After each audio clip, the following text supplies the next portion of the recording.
Mon point de départ cette fois-ci, c'est un point de départ beaucoup plus macro-sociologique et non pas d'une analyse sur un petit corpus, que ce soit de séries ou de public. Eh bien, cette question de départ, c'est de savoir quelle corrélation on peut retrouver entre la popularité de certains genres, de certains thèmes, de certains personnages, de certains types de séries télévisées, ceux qui sont les plus aimés à des époques données par les publics, par les audiences, et justement tout ce qui est le contexte sociopolitique du pays. Dans ce sens-là, ce travail s'inscrit non seulement dans le domaine sociologique, mais aussi dans le domaine de sciences politiques, puisqu'il se propose d'analyser, de faire une nouvelle lecture historique de la Turquie à travers ces séries télévisées. Bien, donc, il va de soi que les années 80, que nous appelons, nous, en Turquie, les années TRT, en raison de la seule chaîne publique unique, sont en même temps, il faut savoir, appelées les années Dallas. Puisqu'effectivement, il y a eu même des gens qui ont proposé, à la suite du coup d'État militaire de 80, de mettre Dallas tous les soirs à la programmation au lieu de décréter le couvre-feu, puisque de toute façon, personne ne sortait quand il y avait Dallas à la télévision. Alors, il faut reconnaître que ce n'est pas seulement Dallas, c'est en même temps tout ce qui est Dynasty, Love Boat, etc. Ces séries américaines, et aussi commencent les premières séries turques.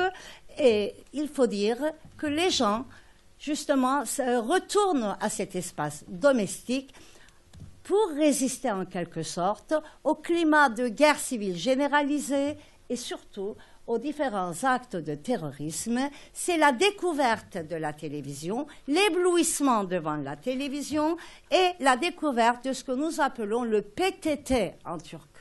Pyjama, terlik, télévision, les pyjamas, les chaussons, la télévision, pour dire qu'on va passer une soirée peinarde tranquille. Alors, évidemment, après les années 80, enfin, pour ces années 80, on ne peut malheureusement pas parler vraiment de popularité. Toutes les séries sont populaires puisqu'il n'y a qu'une chaîne, hein. Il n'y a pas de concurrence. La concurrence va commencer donc à compter des années 90. Nous assistons tout de même au grand phénomène de Perihan Abla dont nous a parlé donc M. Eren tout à l'heure. Perihan Abla qui lance en même temps tout un sous-genre extrêmement important en Turquie qui est toujours valable de nos jours, qui continue, mais qui a fait ravage dans les années 90, les séries de Mahalle, les séries de quartier qui sont en fait des familles élargies.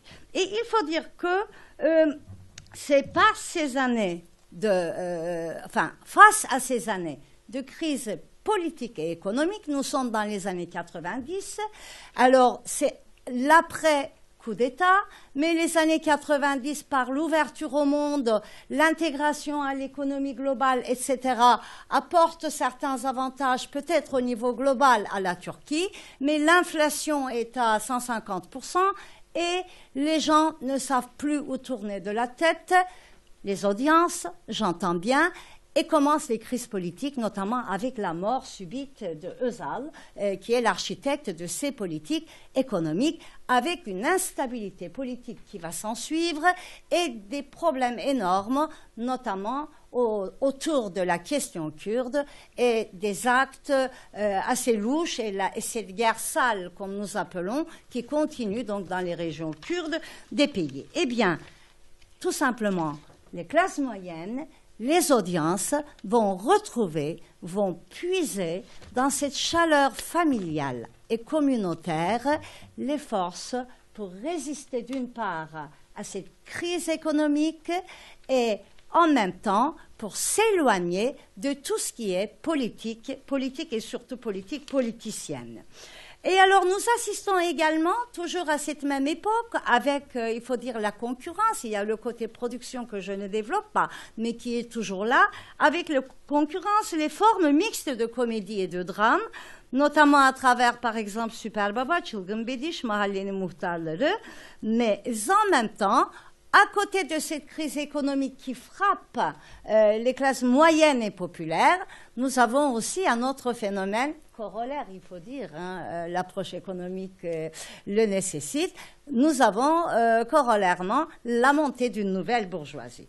Eh bien, cette montée de la nouvelle bourgeoisie va petit à petit faire lancer et aimer les séries où on va exposer la richesse de la bourgeoisie, aux côtés de ces séries de Perihan Abla, Super Baba, etc., à tel point que même le physique des interprètes, des comédiens vont changer. Aux côtés des gens, j'allais dire comme vous et moi, beaucoup plus comme moi, parce que les jeunes, maintenant, évidemment, ils ont un autre physique. Autrement dit, qui n'ont pas vraiment cette allure de star, on va se retrouver avec les top models of the world, ou avec les anciennes Miss Beauté mondiales, etc. Et on va commencer à croire que tous les Turcs mesurent 1,90 m, ils sont tous blonds avec des yeux bleus, à n'en plus croire les yeux, etc. Donc ça va être vers la fin des années 90, mais attention, la fin des années 90, il y a aussi autre chose. Il y a donc ce coup d'État larvé, enfin, etc., disons, beaucoup de problèmes politiques, notamment au niveau de ce qu'on appelle l'État profond, c'est-à-dire la mainmise ouverte ou pas ouverte de l'armée, la montée aussi de nouveaux mouvements politiques, ce qui fait que ces événements de Susurluk, pour ceux qui connaissent, malheureusement le massacre de Sivas, etc., et donc ça va commencer aussi à orienter les gens à chercher autre chose dans les séries, à savoir plus ou moins des événements politiques fictifs, mais tellement réels, tellement réaliste. Avant la grande apogée de Kurtlar Vadisi, la vallée des loups, c'est par Deli Yürek que va commencer l'histoire, donc à la fin des années 90, et en même temps, il y aura aussi, ce sera aussi le début d'une certaine segmentation des audiences de télévision.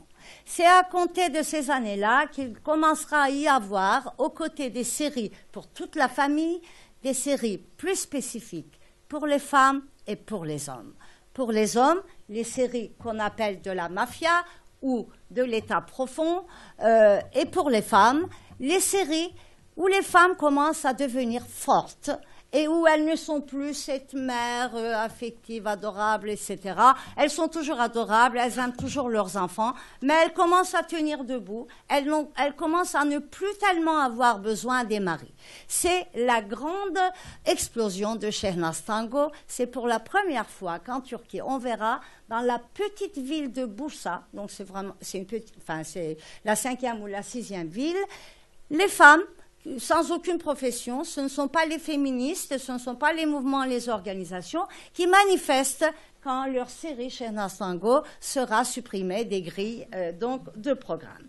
Alors avec ça, vers les années 2005 à peu près, nous assistons cette fois-ci à autre chose, c'est qu'aux côtés des histoires d'amour et des comédies, surtout au début des années 2000, c'est la crise économique qui, cette fois-ci, ne frappe pas seulement les audiences, mais surtout les industries culturelles. La Turquie va découvrir les sitcoms, non pas parce que c'est une forme agréable, mais surtout parce que ça coûte beaucoup moins cher que de réaliser une série télévisée qui dure, à l'époque elle durait 1 heure, mais tout de même avec les extérieurs, etc. Et nous voilà avec aussi les adaptations qui, même si on paye les droits, reviennent à moins cher. Alors nous avons Dadı Tatlı Hayat, etc. Mais il y a aussi autre chose. Il y a aussi la montée de ce nouveau conservatisme avec l'Anatolie, qui commence à avoir un certain poids aux côtés de la politique et de la dominance des élites stambouliotes. Alors, les Turcs vont découvrir l'Anatolie. Asmalı Konak, la Cappadoce, et c'est aussi, en même temps, la relance du tourisme intérieur.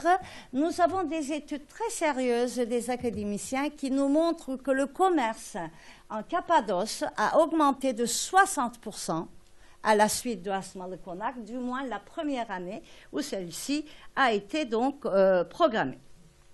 Et il faut dire que à partir de 2003-2004, les publics commencent également à devenir plus exigeants. Comme l'a déjà souligné ma chère collègue Öztürkmen, il ne faut pas oublier une chose, c'est qu'une spectatrice, un spectateur moyen regarde 10 fois plus de séries télévisées qu'un scénariste, qu'une metteur en scène, parfois même des producteurs.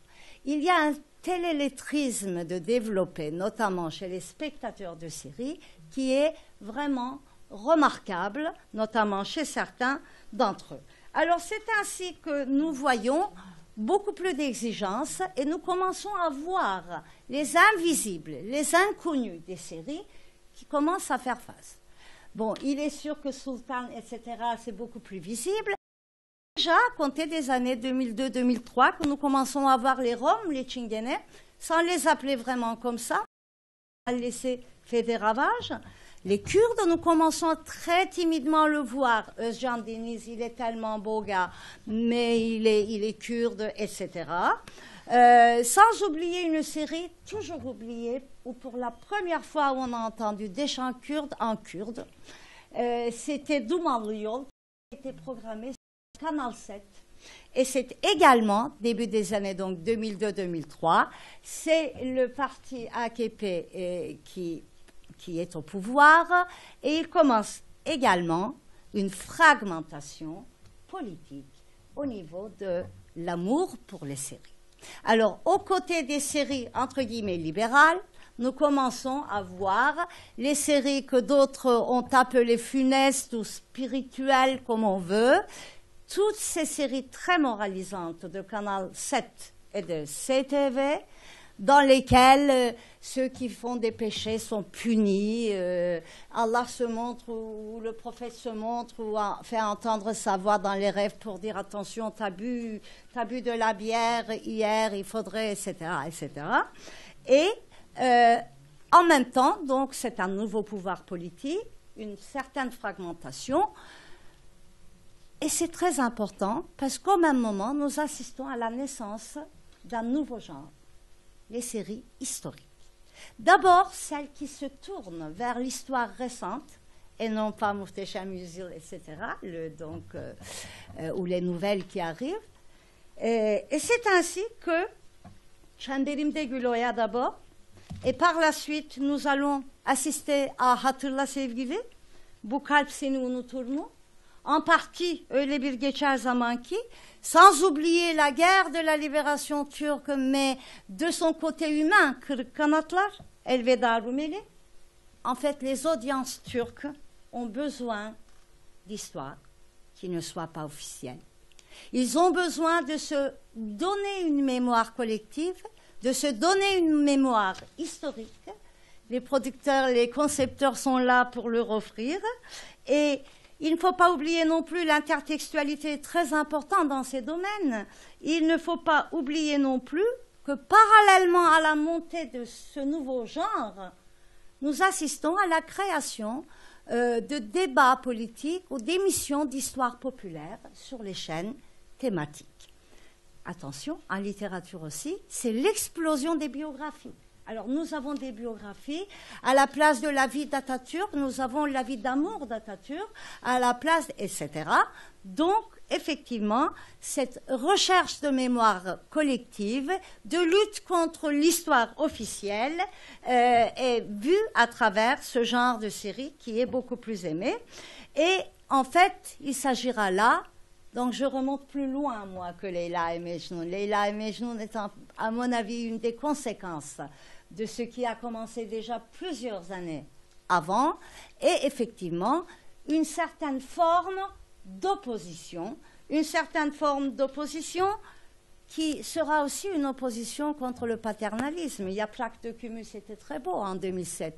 Mais Yaprak Dökümü était l'histoire, en fin de compte, d'un père qui n'est plus un père, d'un père qui perd son autorité. Alors, est-ce que les audiences turques font leur compte avec le paternalisme? Ça sera un peu trop rêvé, mais au moins ils commencent à le mettre en question. Alors, à quoi assistons-nous depuis ces dernières années? Bon, d'abord et avant tout, j'aimerais vous dire qu'il y a 3 tendances qui se dessinent. D'une part, une tendance qui est primordiale à mon avis, ce sont les séries à langage cinématographique, comme j'appelle. On a souvent parlé dans les études cinématographiques de cette méchante télévision qui a tué le cinéma. C'était peut-être vrai au début de la télévision. En Turquie, cette gentille télévision, ces gentilles séries télévisées ont aidé les audiences turques à renouer avec le cinéma qui était mort au début des années 2000 et qui refait surface. Et donc, ces séries télévisées, comme Ezel par exemple, avec une narrativité tout à fait différente, pas du tout classique, pas du tout habituelle, des flashbacks, etc., des récits parallèles. Alors, deuxième nouveauté, les séries parodiques, avec notamment les comédies absurdes. On a parlé de Leyla Mecnun, mais on peut aussi dire, bien sûr, c'est le plus visible. Il y a İşler Güçler qui a eu aussi par la suite. İşler Güçler qui a été réalisé en film, un film qui a battu les records, mais sans oublier que dans pratiquement toutes les comédies maintenant, les comédies populaires, on retrouve le même type de gag absurde, comme par exemple, je donne un seul exemple, dans Geniş Aile ou autre, où on retrouve le même type de gag. Enfin, troisième tendance, ce sont ce que j'appellerais les séries noires en allusion au film noir, où effectivement on développe, les audiences développent un certain criticisme tout à fait politique vis-à-vis bien de la politique, de l'économie. Évidemment, Behzatçı, Leyla Mecnun peut-être, Kayıp Şehir, Şubat, etc. Un des premiers était Hırsız Polis, on a souvent oublié, il y a longtemps. Et ça continue avec Ulan Istanbul ou autre chose. Malheureusement, je ne peux pas vous donner d'exemples plus récents. Je rappelle un fait qu'on n'a pas souligné tellement c'est évident pour nous. Le nombre de séries qui passent en prime time est toujours environ de 50 en Turquie. Autrement dit, sur les chaînes généralistes, à part quelques concours de chansons ou de stars, vous n'avez pratiquement aucune autre émission. Je donne une petite réponse à ma collègue Arzu parce que c'est important. Elle a dit que les séries ont remplacé les débats politiques, c'est exact, mais parce qu'il y a une thématisation des chaînes. Sur les chaînes d'information, vous avez des débats politiques qui n'en finissent pas, mais il faut dire aussi, dernière chose, les audiences turques montrent aussi que non seulement ils développent leur individualisme, leur segment, plus de séries pour jeunes, plus de séries pour femmes, ils montrent aussi qu'ils ne cèdent absolument pas à l'oppression politique, notamment officielle. C'est ce qu'a montré le record d'audience battu par Muhteşem Yüzyıl au lendemain où le Premier ministre l'avait fortement critiqué de falsifier l'histoire. Je vous remercie.